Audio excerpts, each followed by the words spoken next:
La tension est palpable dans ce poste de commandement d'une unité ukrainienne.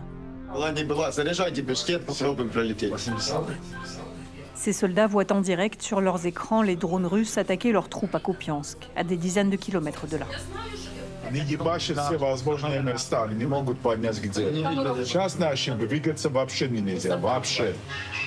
À l'aide de ces drones, cette équipe doit protéger ses soldats sur le terrain. Une unité entièrement hispanophone.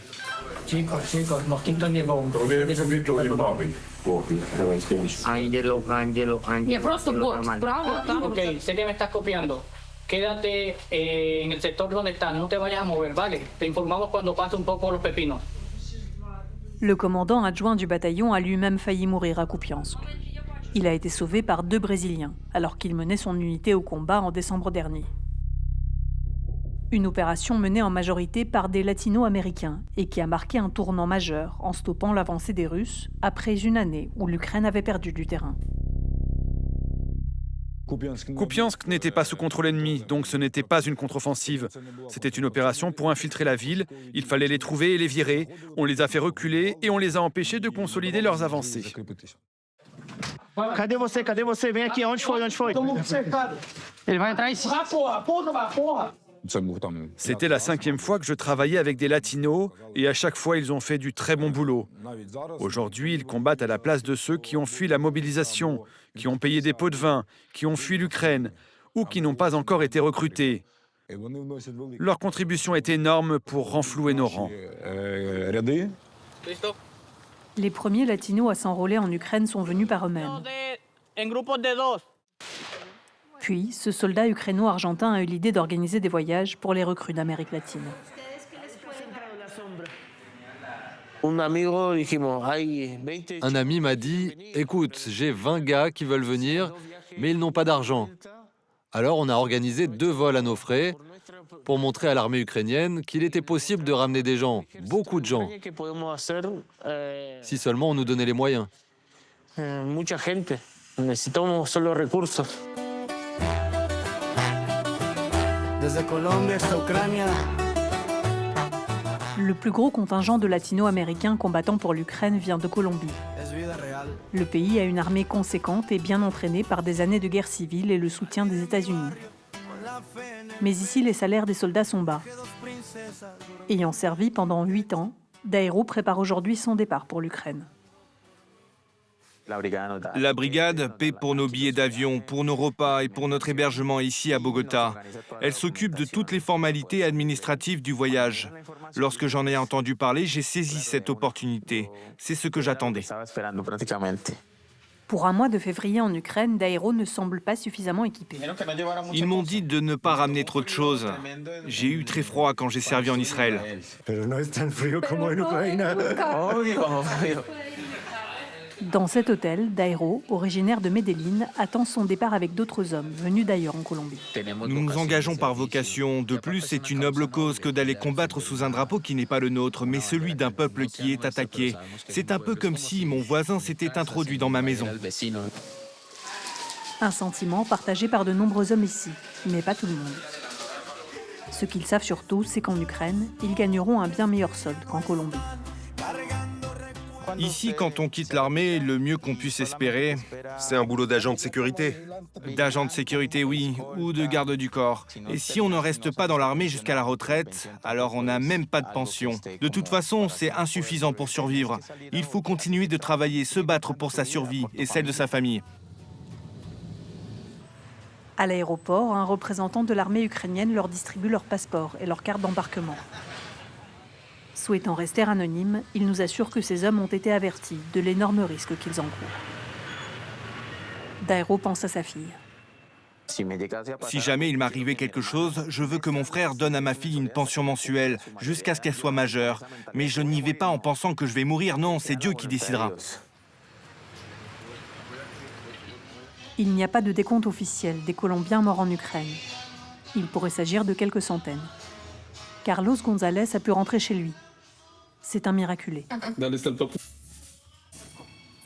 Fortement attaché à l'Ukraine, Carlos a pu rénover sa maison grâce à l'argent gagné au combat.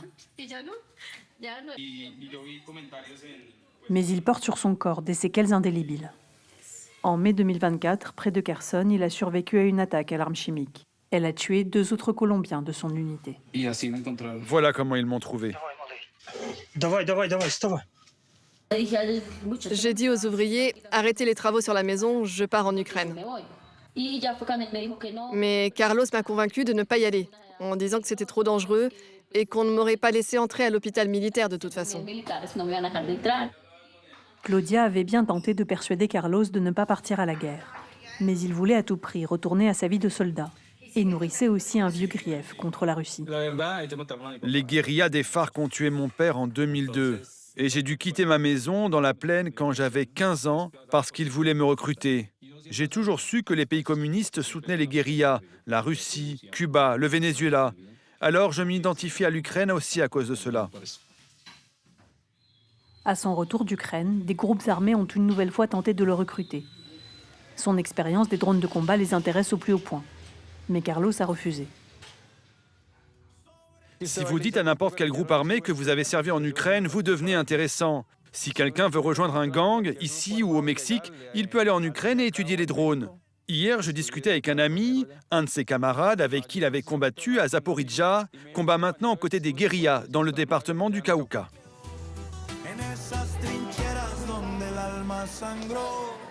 En 2016, un accord de paix a abouti au désarmement des FARC. Mais d'autres groupes insurgés demeurent actifs. Plus de 7 millions de personnes ont été déplacées par les combats. Parmi elles, la famille de Sandra Cordoba. Mon père a été porté disparu. On ne sait pas par quel groupe il a été kidnappé, mais il a disparu. C'était il y a 25 ou 26 ans. Ma mère nous a élevés seuls. Elle a dû travailler comme femme de ménage pour subvenir à nos besoins. Le frère de Sandra, Neider, voulait sortir sa famille de la pauvreté et il rêvait aussi de devenir soldat. Alors, en janvier 2024, il a décidé de partir en Ukraine. 5 mois plus tard, il a été tué.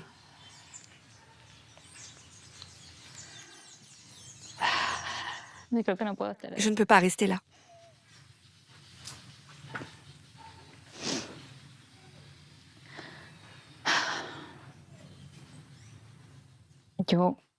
Je viens rarement ici.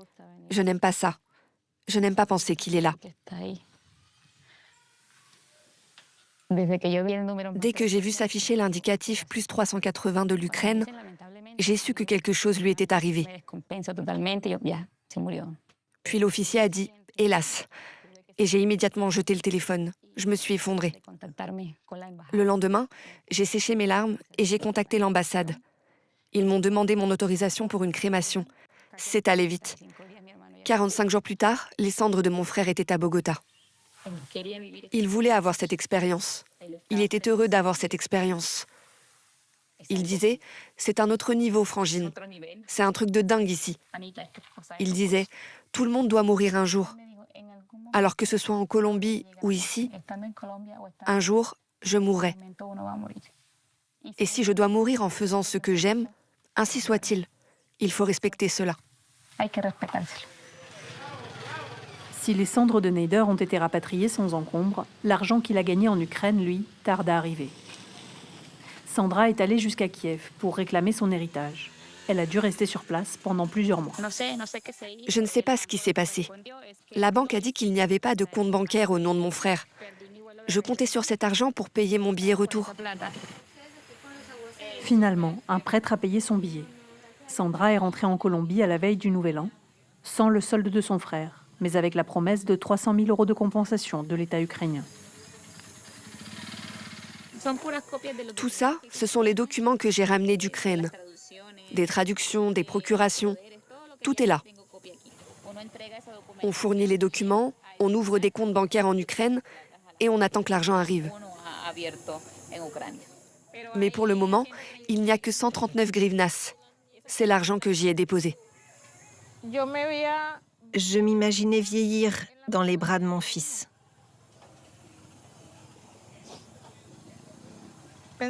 Je pensais qu'il prendrait soin de moi quand je serais vieille. Si l'argent n'arrive pas bientôt, Anna et sa fille pourraient perdre cette maison qu'elles ont hypothéqué pour payer le voyage à Kiev de Sambra.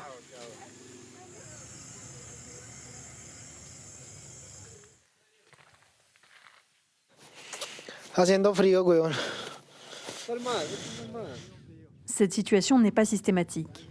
Pour certains, les soldes arrivent en temps et en heure, pour d'autres non. Ces hommes ont demandé à être démobilisés après plusieurs mois éprouvants. Cachorro a été blessé lors d'une attaque à la grenade. Ça a perforé à 1 centimètre de ma colonne vertébrale, touché mes organes internes et j'ai aussi des éclats d'obus dans mes jambes et dans le dos. Ils ne m'ont pas payé pour cette mission, seulement une compensation pour mes blessures graves. Puis en décembre, j'ai demandé pourquoi je n'avais pas reçu mes primes de combat. Ils ont répondu que je n'ai pas participé à une opération sur la ligne de front.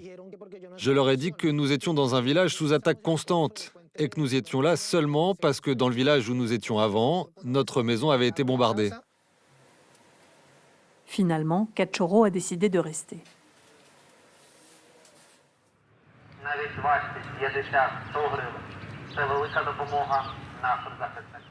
Dans les rues de Dniepro, ce bénévole collecte des fonds pour l'armée.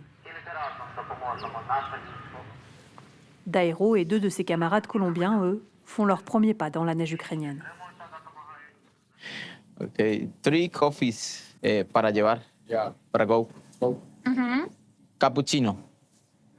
Small, big.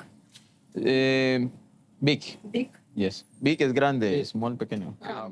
Nous avons été super bien accueillis. Tous les Ukrainiens à qui nous avons parlé semblent nous être très reconnaissants.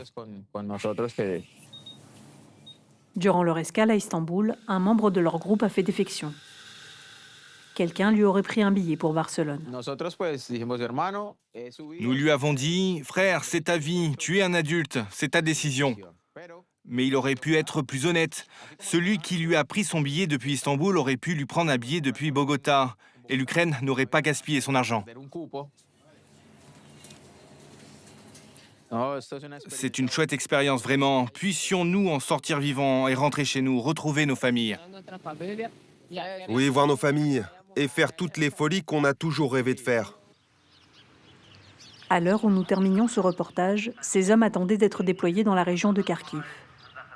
Probablement à Kupiansk.